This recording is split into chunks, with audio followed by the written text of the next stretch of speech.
All right. So for the past couple of weeks, with a number of pauses and delays, I've been discussing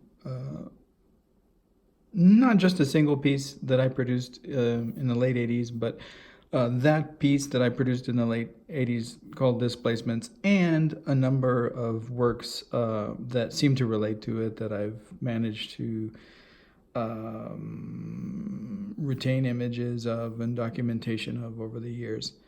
I've tried to relate some of the issues that I was engaging in that piece to the current social-political context that we are engaging right now as a nation and as a society, and to bring what were for me important issues of social understanding and action and compassion and involvement in the world at that time to the present, and to expand upon them, as they seem relevant to be expanded upon and understood. Now, it seems to me that I've offered enough material. There's enough substance in play at this point to go back and re-examine what I had intended by the title, displacement, and to look at a number of different contexts for the word displacement and definitions within those contexts. So I had begun with a definition that's from mechanics, mechanics and mathematics, of displacement as a vector, and one could say as the most concise way of getting from point A to point B. So whatever the route one takes, now the route here is represented by this purple trail, right? That in mechanics and mathematics is called distance. So this is what I've been calling the ramble. But this distance, whatever the route that one takes, that one imagines that on some two-dimensional Cartesian plane, there is in fact an ideal distance between these two. They say as the crow flies, right? So displacement, in a sense, is as the crow flies, although crows never fly that way. In honor of the crow, although it's not a crow feather, I'm going to use a feather today to point to different locations. So this is the displacement right here, this green line. And then I had described an engagement with an individual named, I had called him Denny because I didn't want to use his name. But I had an experience with a young man who was wheelchair, they say bound, but it's wheelchair located, right? And blind. And I had described his experience as this long route, right? So I want to talk about that today in this narration or this discussion. I could be calling these discussions and narrations lectures, right? Or I could call them talk pieces, or I could call them something else that situates them in terms of an institution and then gives them a kind of weight of authority. But I'm not going to do that, and I think the reason for not doing it should in some way be clear already, but should become clearer today, and then in the further discussion of these types of displacement. I've suggested this before, but I'll suggest it again. My work, from very early on, has resisted this place of authority. It has always challenged the right of the authority to name, to codify knowledge, to sort, to own, to trade, and it's done so in a number of different ways, including undermining authority on the part of experience, versus like expertise, right? So my work always begins with experience as opposed to documentation of my credentials. Like I'm not a psychologist, but I've worked in the psychiatric industry, and I had worked in the psychiatric industry for a period of approximately 15 years, in all different types of positions within that institution. And I have years and years of experience with it.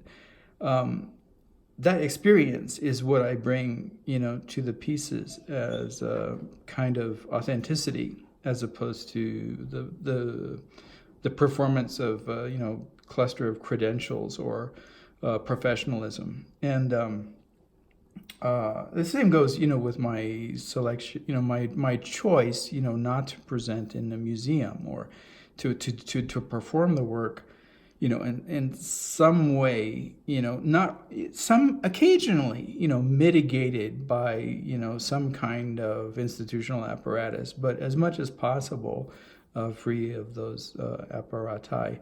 So just continue to prefer calling these, narrational pieces or discussions or, verbal presentations rather than seek, a term that elicits some kind of authority.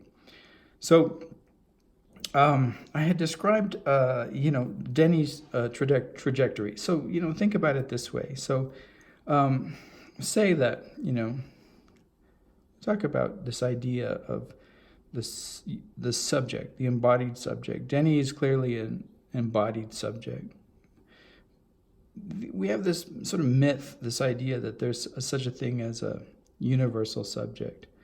The universal subject is this occupation of a point of privilege. In linguistics, there's a term marked with, binary contrastive term, marked and unmarked. And you could describe the unmarked term as this idea before, like it's specified, right? So it has these pretenses to universality, right? It's always like in our culture, it would be the male position, right? It's the one that is dominant, right? In genetics, you have dominant and recessive alleles. The dominant allele is the one that determines, right, the course of its relationship with the other alleles, right? So in this idea of the unmarked subject always takes the short vector, right, so, give a few examples of what this means. Okay, so I had elsewhere in a different series of pieces discussed this word American, right?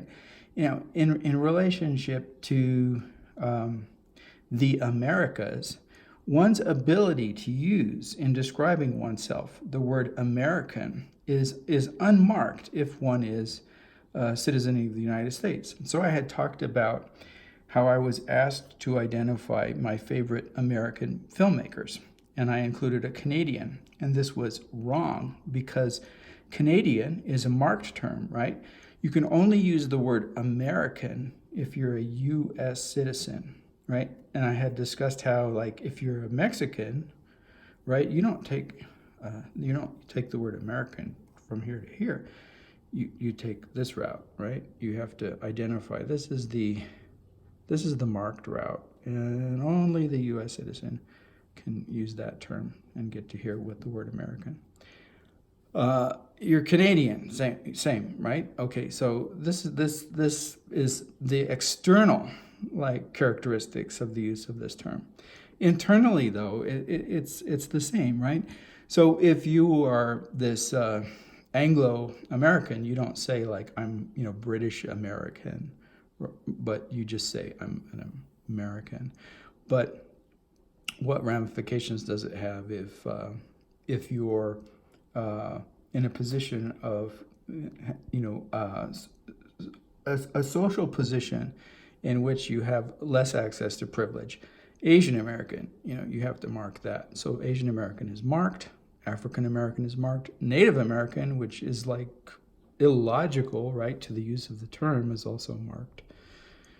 So how does this work?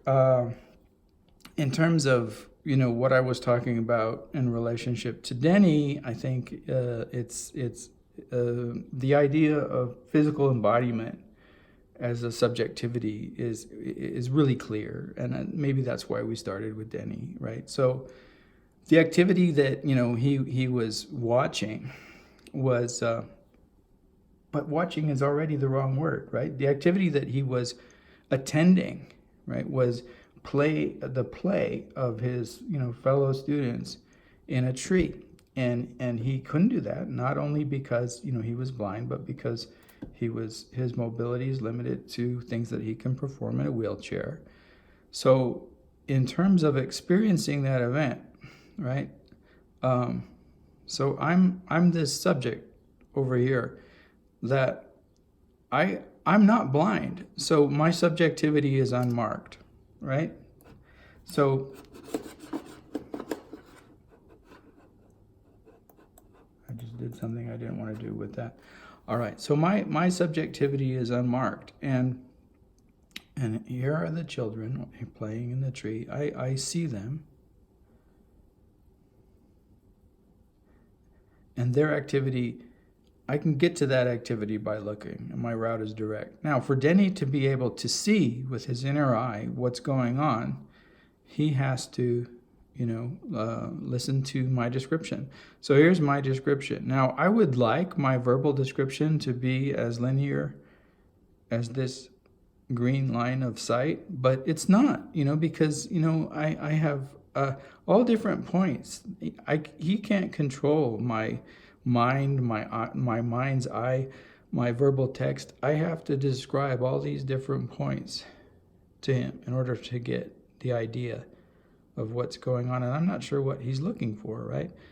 So in that way, my description becomes his route to seeing, my verbal description. And this is the case with any sort of metaphor of communication within this particular idea of expression. So say that we're not talking about regarding that activity, but performing that activity. So for the child playing in the tree, the route from not playing over here to playing is relatively direct. You go to the tree, you climb the tree. For Denny, it would be much more complicated. We didn't try that, but he would have required an awful lot of assistance getting in that tree safely and getting out of that tree, right? And you might say, well, that's ridiculous. Why would we even want, a blind child in a wheelchair to get into a tree? Okay, fine. But let's say instead that this is the entrance to a library, right? And instead of a tree that one would play in, this is the entrance to a library, and this is the trajectory of the subject. And we'll make him the unmarked universal subject, which means he's not in a wheelchair. And so he walks or climbs the stairs or engages the path, gets to the door, and crosses the door of the library, right? Okay, no problem. What about Denny? Well, this has got a lot of stuff going on, and the steps are pretty steep and they're concrete, and you can't really get that way in this route in a wheelchair. So you've got to take the distance route, right? So now you would maybe understand more clearly and reasonably, like why instead of playing in a tree, this young man would want to get into the library. And you'll recall that the piece that I performed Displacements, and that I performed with others Displacements in front of, was the UCSD library, and that wasn't by accident. Again, this was in the late 80s. So you can put that context together yourself. So let's change. let's change the subject. Let's change the subject from Denny to someone else. Okay, so let's begin with, let's make the subject an African-American male. And the African-American male lives in Minneapolis. And he wants to go for a run. He wants to do some exercise in the morning, and jogging is his preferred exercise. And this location over here is a park. But on the way to the park, maybe there's a police station, or maybe there's a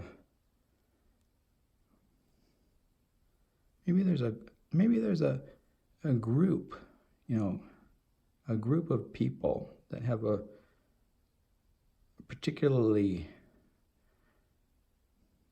terrifying racist agenda, or there's someone that's known in the neighborhood for calling the police over there or right here, and this person lives right here, right? So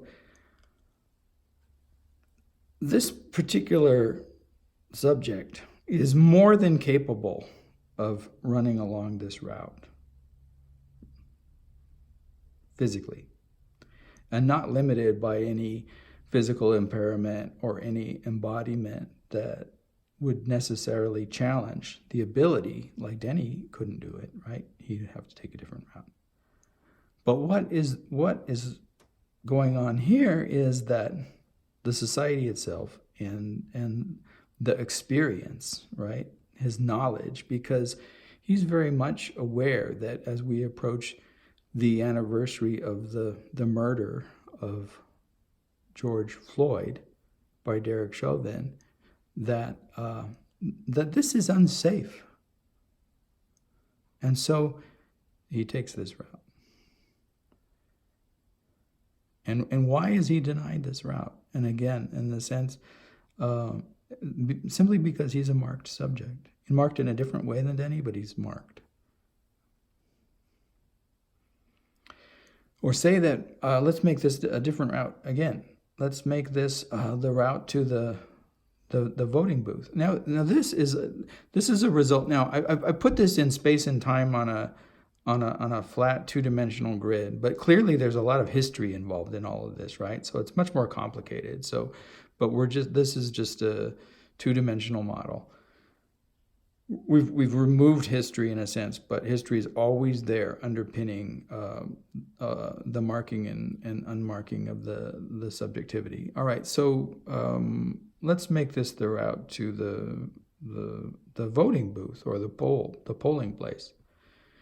And let's make the subject a Native American. Let's say the subject is a Navajo elder on the Navajo Nation. Right now, and the voting booth is in the voting places here. Well, even before we get to the ability to vote, we have some problems, because this particular subject lives, on some land that doesn't have a street address, and the way that the apparatus is set up to even be allowed to get to this polling place. In some areas, you're restricted by your ability to produce, evidence of a street address. So you may be excluded, from the get-go. Now, that hasn't been the case, but there are a lot of changes being made right now, so we don't know. All right, but let's just say that's not the case. But because you're a Native American, you're a Navajo elder, you live on the Navajo Nation, which is the largest Native American reservation in the United States. Why are you there? You're there because you were displaced in a different way, in history, a number of years ago, a number of generations back, and you were relocated from your initial place, and you were placed in this area, right? Okay, so that's a different definition of displacement, but we'll get to that later. But that's why you're where you are. But because you were displaced in that other way, now this route is longer for you than it would be for someone else, because you're remote. You live in a remote area. And let's just say that there are no restrictions on your rights to vote other than the remoteness and difficulty of getting to the polling place. And because, maybe the thing is that this is the weird thing, but you know you can't actually vote here because the districts have been drawn in such a way that your polling place is way over here, right? So that's the closest polling place, but you can't vote there. You've got to vote maybe off the grid. Maybe it's way up there somewhere. I'm pointing. Let's see if you can. Yeah, it's up there. So this is where you would like to vote if you could. But the way that the district has been set up, it's a little confusing. So you have to take this route. All right. Now, even if that's not the case, which it definitely will be, because that's the way that well, at least if you're in the state of Arizona, like that, certain people of privilege have ensured that it's difficult for you to get to the polls. But even if that weren't the case, and that the trajectory to the polling place were the shortest that it could be, this was the shortest distance that it could be, you would still have difficulty because your resources are limited. Maybe you don't have a car. Maybe you live in a place that is very difficult, to traverse this route. So all of these obstacles become part of the way that this distance for you is created, right? And okay, let's say that you're a different subject. Say that you're an Asian American in San Francisco, and that this is the local, I don't know what supermarkets they have there, but let's just say it's a Safeway. So the route to the Safeway goes through here, and you're an elder Asian American woman, and it's, you have some trouble getting around because you're getting older, and so you'd like to take this easy route. Maybe you have some kind of a cart or something, to help you get groceries to and from your house, but you're afraid to take this route because you know that there's like a group of people over here, and they call you names as you walk this way, and they don't call you, they don't say, "Hey, American," right? Even though you're an American, they don't use that word. They use a different word. Maybe they use a euphemism, or maybe they use something really nasty, but it hurts. It hurts when you walk this way. It hurts, and and you're afraid because you know what could happen to you if you walk this way. So you don't walk that way, you walk this way because you're this marked subject, right? Okay. Or say that you have a learning disability, and you have to take a test, and the simplest way to take this test is just to go to the testing site and to take out your pencil and to fill in the proper responses. Maybe it's a college aptitude test, but you have something that impairs your ability to do this, right? So you either take this route, or you try to take this route and you get stuck, or you get frustrated, or whatever it is. And this is what we were exploring. We were exploring this route as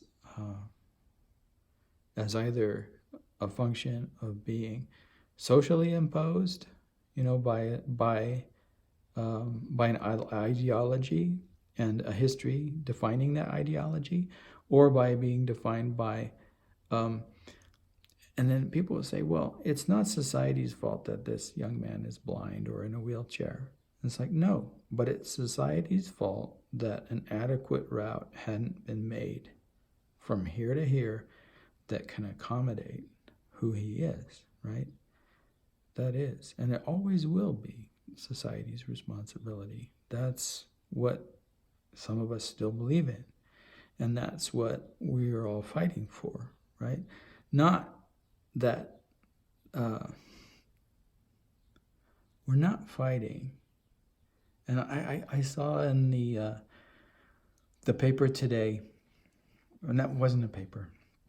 It was it was NPR, and there was a story about decoding the genetics of blindness, and how people were really excited about some kind of a treatment, because now that they can get from here to here, and that's wonderful in its own way. But what I've come to understand over the course of my life is that even those things, right, that other individuals represent as disabilities, my unique way of writing, my difficulties in spelling, or my difficulties in sequencing numerical values and counting and this and this. Those things belong to me, and they're part of who I am. And you might say, well, why would you want something that makes your life more difficult? I guess I want it not necessarily because it makes my life more difficult, but because the difficulties that it make give me the opportunity to find solutions to problems that no one has ever solved before. And that's who I am. I don't want to pretend that there's such a thing as a universal subjectivity that gets me from here to there. And I'm reminded of, for example, I'm reminded of the individual that played Superman at one time, right? And something happened to this individual, and he became wheelchair bound, and certainly not Superman anymore. And maybe because he had played Superman, but who knows? But Christopher Reeves wanted physically, right, to get from here to here, and he saw that as a project of science, not a project of social engagement. And so what got neglected in this stem cell debate back then was that we can very easily grant individuals a route with just a little bit of social effort. If I had more support, I probably could have figured out eventually a way of helping Denny climb that tree. I don't regret that I managed, to find a way of giving him that experience by taking the long route. Not at all. I would have regretted if I had left him here and never gotten him here. But, I think that what we need to deal with is all of the ways in which, whether by, accommodating a displacement or by taking the long route, everybody needs to arrive at their destination. So that's why I created the piece back then, and that's why I'm relooking at it now, because there is no universal subjectivity, but there always is a way to get from any location to any other. and that's the goal. So that's the first definition that I wanted to examine. And then I knew that I would take a bit of time and I wouldn't be able to put all of the definitions in one discussion. So I'll limit it to that. And then in the next couple of pieces, we'll look at other definitions of displacement and how they're relevant.